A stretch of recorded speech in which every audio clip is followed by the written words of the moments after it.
Assalamualaikum warahmatullahi wabarakatuh. Yang saya takdimi pengasuh Pondok Pesantren Zainul Hasan Genggong, Kiai Haji Muhammad Hasan Mutawakil Allah, SHMM.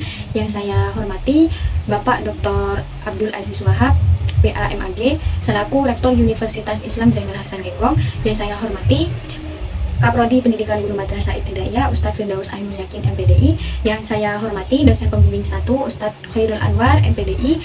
Yang saya hormati dosen pembimbing 2 Ustadz Farih Purwanto MPD.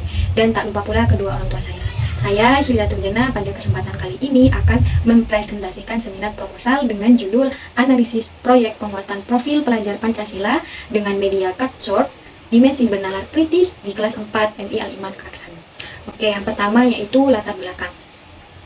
Pada tahun 2021, kurikulum prototipe yang awal mulanya disahkan oleh Kementerian Pendidikan dan Kebudayaan kini telah disahkan menjadi kurikulum merdeka, yakni sebuah kurikulum yang mempunyai prinsip kebebasan belajar bagi peserta didik. Kurikulum merdeka ini memiliki sebuah kerangka yang unik, yakni Proyek Penguatan Profil Pelajar Pancasila atau disingkat menjadi P5. P5 ini diterapkan melalui pendekatan Project Based Learning, di mana dalam pembelajaran lintas disiplin ilmu, yakni agar mendorong peserta didik untuk mengidentifikasi dan menyelesaikan permasalahan yang nyata di lingkungan sekitar. Hubungan antara kurikulum merdeka dan proyek penguatan profil pelajar Pancasila ini yakni merupakan salah satu implementasi kurikulum merdeka yang bertujuan untuk membentuk karakter dan nilai-nilai pelajar Pancasila kepada peserta didik. Nalar kritis ini merupakan salah satu dimensi dari proyek penguatan profil pelajar Pancasila, di mana dengan bernalar kritis ini peserta didik dilatih untuk berpikir secara kritis. Media cut short merupakan jenis media pembelajaran yang menyampaikan informasi secara ringkas dan visual serta memudahkan pemahaman. Dalam konteks untuk kegiatan proyek penguatan profil pelajar Pancasila ini, dengan desain kartu yang ringkas dan ilustrasi yang menarik, media ini mampu menyajikan konsep-konsep kompleks secara sederhana dan memikat. Pada kelas 4 di MI Al-Iman Keraksan ini telah menerapkan media cut short untuk kegiatan proyek penguatan profil pelajar Pancasila. Akan tetapi pada implementasi proyek penguatan profil pelajar Pancasila di sekolah belum mapan, yakni memiliki beberapa kendala seperti kurangnya waktu pembelajaran dan kurangnya variasi guru untuk penggunaan media cut short dan lain-lain. Untuk itu, peneliti tertarik untuk meneliti dengan judul Analisis Proyek Penguatan Profil Pelajar Pancasila dengan Media Cut Short Dimensi Bernalar Kritis di kelas 4 MI Al-Iman Keraksan.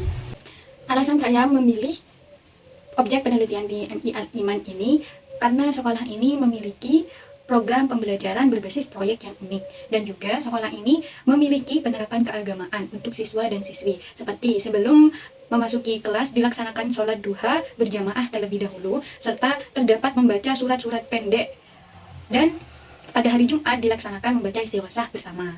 Berdasarkan latar belakang yang telah saya paparkan, dapat disimpulkan rumusan masalah sebagai berikut. Yang pertama, bagaimana implementasi proyek penguatan profil pelajar Pancasila dengan media cut short dimensi bernalar kritis di kelas 4 MI Al-Iman Keraksan. Yang kedua yaitu bagaimana efektivitas proyek penguatan profil pelajar Pancasila dengan media cut short dimensi bernalar kritis di kelas 4 MI Al-Iman. Tujuan penelitian yang pertama yaitu untuk menganalisis implementasi proyek penguatan profil pelajar Pancasila dengan media cut short dimensi bernalar kritis di kelas 4 MI Al-Iman Keraksan. Yang kedua, untuk menganalisis efektivitas proyek penggunaan profil pelajar Pancasila dengan media cut short dimensi bernalar kritis di kelas 4 MI Al-Iman Keraksan. Manfaat penelitian ini dapat menambah ilmu baru serta dapat dijadikan bahan referensi atau panduan penelitian selanjutnya dalam meningkatkan proyek penguatan profil pelajar Pancasila dengan media cut short dimensi bernalar kritis, dan dapat memotivasi para pembaca agar dapat meneruskan penelitian ini sehingga mencapai hasil yang lebih baik lagi. Kemudian kajian peneliti terdahulu yang pertama yaitu menurut Diki Chandra Lubis 2024 yang berjudul Pengaruh Penggunaan Media Cut Short terhadap hasil belajar siswa pada pembelajaran IPS di SD atau MP. Nah, dalam penelitiannya yakni berpendapat bahwasanya penggunaan media cut short ini memiliki pengaruh positif terhadap hasil belajar IPS siswa di SD atau MP, serta adanya peningkatan dalam proses dan hasil belajar IPS. Kemudian yang kedua yaitu Kemudian yang kedua, yakni menurut Titin Sunaryati tahun 2024 dengan penelitiannya yang berjudul Penerapan Pembelajaran Pendidikan Kewarganegaraan melalui penguatan P5 dalam meningkatkan keahlian berpikir kritis siswa. Dalam penelitiannya menyebutkan telah menunjukkan bahwa program tersebut telah secara efektif meningkatkan kemampuan berpikir kritis kepada siswa di sekolah. Nah, selain itu, program P5 ini ke dalam bentuk kurikulum tersebut juga berdampak positif terhadap pemahaman siswa. Dan yang terakhir yaitu menurut Sumarni 2024 dengan penelitiannya yang berjudul meningkatkan hasil belajar siswa pada materi pembelajaran kisah keteladanan sahabat Nabi dengan menggunakan media Karsut. Pada penelitian tersebut di sini menyatakan bahwa media Karsut ini benar-benar meningkatkan hasil belajar siswa, yaitu pada aktivitas siswa dalam pembelajaran kisah keteladanan sahabat Nabi mengalami peningkatan dua, yaitu kajian teori. Proyek penguatan profil pelajar Pancasila ini merupakan manifestasi dari tujuan pendidikan nasional yang ingin mencetak generasi muda yang tidak hanya cerdas secara intelektual, akan tetapi juga memiliki karakter yang kuat. Penguatan profil pelajar Pancasila ini dilakukan secara komprehensif, yaitu dengan melalui penentuan nilai-nilai karakter dari pengembangan kompetensi yang relevan dengan kehidupan sehari-hari.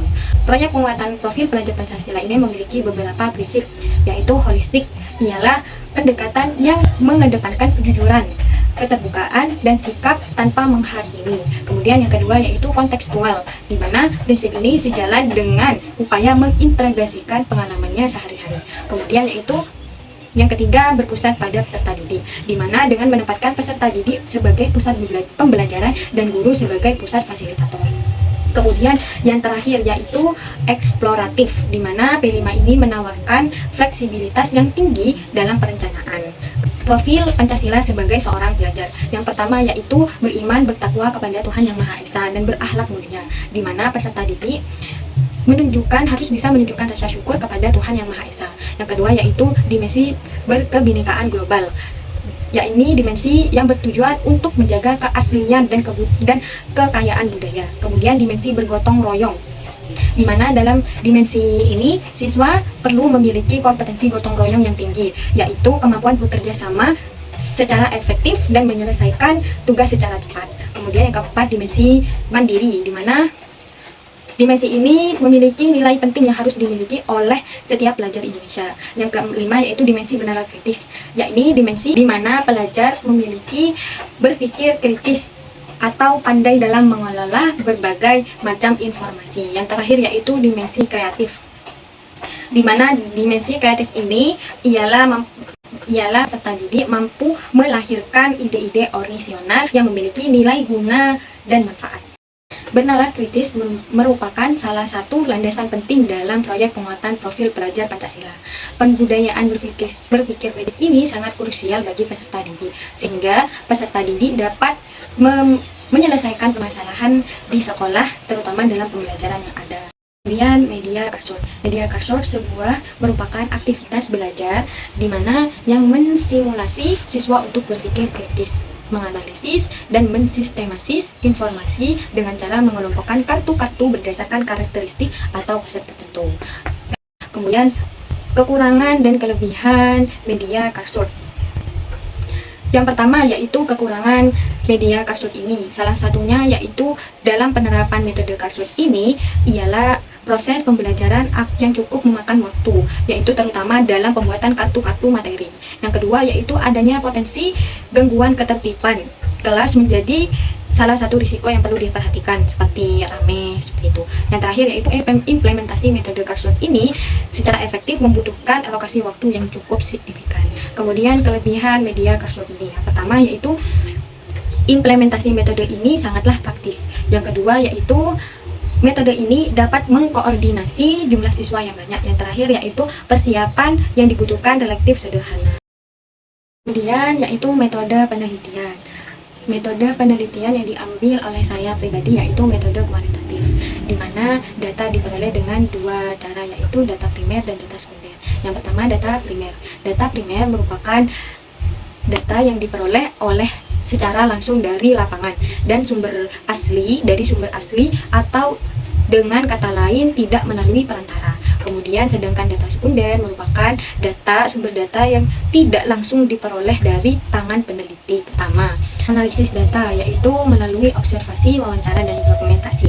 Yang pertama yaitu observasi, di mana observasi ini melalui teknik pengumpulan data yang dilakukan secara pengamatan dengan disertai pencatatan terhadap keadaan dan objek melalui objek sasaran. Kemudian yang kedua yaitu wawancara, di mana wawancara ini memiliki peran tatap muka intrapersonal, di mana satu orang sebagai interviewer dan bertanya kepada satu orang yang diwawancarai. Kemudian yang terakhir yaitu dokumentasi, merupakan mencari data melalui hal-hal atau variabel yang berupa catatan, transkrip, buku, surat, kabar, majalah, agenda, dan sebagainya. Metode ini merupakan cara atau teknik memperoleh data mengenai hal-hal atau variabel yang berupa catatan. Yang terakhir ya ini kesimpulan. Berdasarkan bab 1 dan bab 2 yang telah saya paparkan, dapat disimpulkan bahwa implementasi P5 ini dengan media cursor dengan sebenarnya kritis kelas 4 MI Al-Iman Raksaan sudah berjalan. Akan tetapi ada beberapa kendala, yakni seperti kurangnya variasi penggunaan media cursor dan keterbatasan waktu. Hal ini mengidentifikasi bahwa implementasi proyek penguatan profil pelajar Pancasila dengan media cursor dimensi bernalar kritis di kelas 4 MI Al-Iman Raksaan belum sepenuhnya efektif. Oleh karena itu, penelitian ini bertujuan untuk menganalisis implementasi dan efektivitas penggunaan proyek penguatan profil pelajar Pancasila dengan media cursor dimensi bernalar kritis di kelas 4 MI Al-Iman Raksaan, serta berharap penelitian ini memberikan rekomendasi untuk meningkatkan kualitas pembelajaran proyek penguatan profil pelajar Pancasila dan penggunaan media cursor di sekolah. Terima kasih, sekian yang dapat saya sampaikan.